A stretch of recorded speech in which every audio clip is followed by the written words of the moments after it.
Hai mai sentito parlare di Wilhelm List?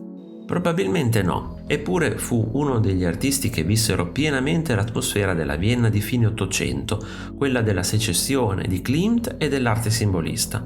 Un nome quasi scomparso dalle enciclopedie, ma che merita di essere riscoperto.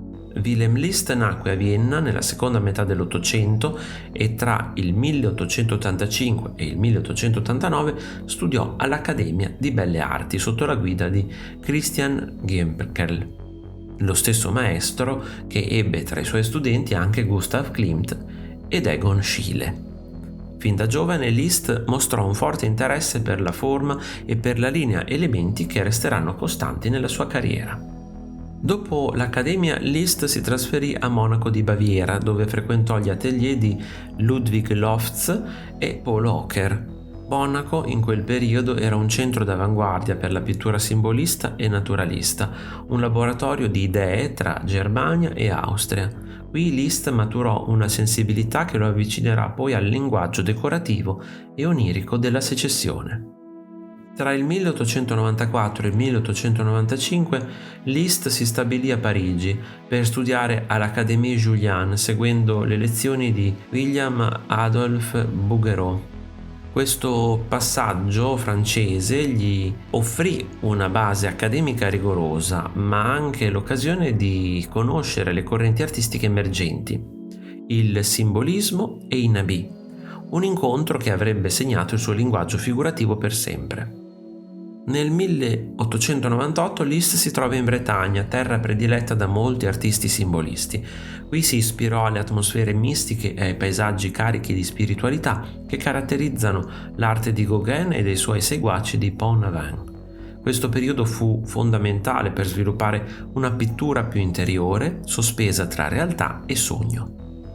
Dal 1899 al 1905 Wilhelm Liszt fu tra i primi della secessione viennese. Non solo espose regolarmente alle mostre del gruppo, ma divenne anche redattore della rivista ufficiale Ver Sacrum, per la quale realizzò illustrazioni dal tratto raffinato e simbolico.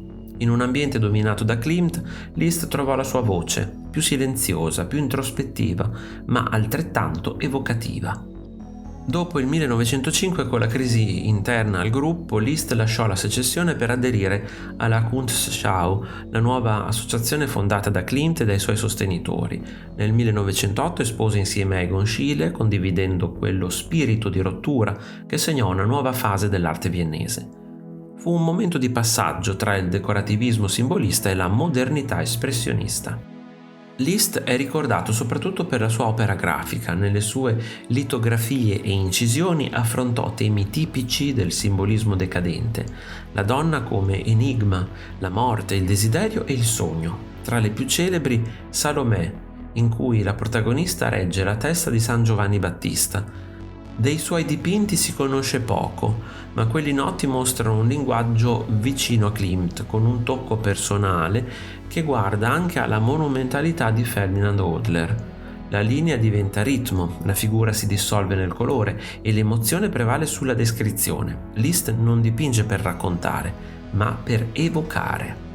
Dopo la sua adesione al Kunstschau, le tracce di Wilhelm Liszt si fanno sempre più rare. Non sappiamo molto della sua vita successiva né della sua morte. Come molti artisti della sua generazione venne presto oscurato dai giganti del suo tempo, eppure nelle sue poche opere sopravvissute si avverte ancora la voce inquieta e raffinata di un artista che ha creduto nella bellezza come forma di pensiero. Riscoprire Wilhelm Liszt oggi significa riportare alla luce un tassello mancante della secessione viennese, una corrente che non fu solo Klimt, ma anche una costellazione di talenti sommersi. Liszt rappresenta la poesia silenziosa di chi ha vissuto ai margini della storia ufficiale, ma ha lasciato una traccia profonda nel linguaggio simbolista europeo.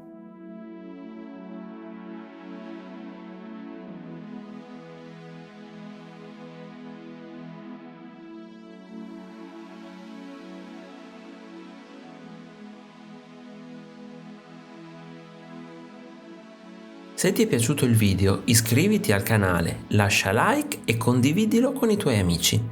Un saluto e al prossimo video di Arte Esplorando!